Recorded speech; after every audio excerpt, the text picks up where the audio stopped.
Bakit ko ginawa ang social media account na to?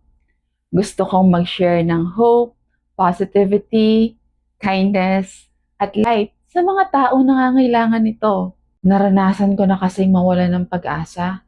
Yung tipong nabubuhay na lang ako for the sake of living lang.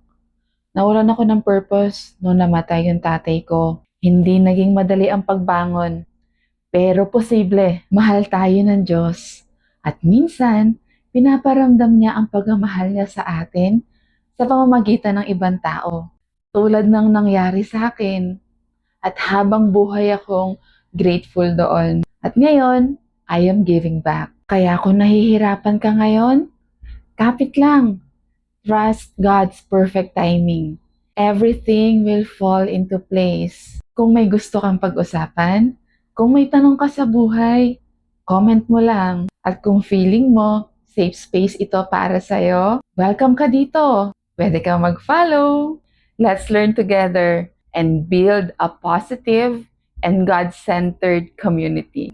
At isang paalala, smile, life is beautiful.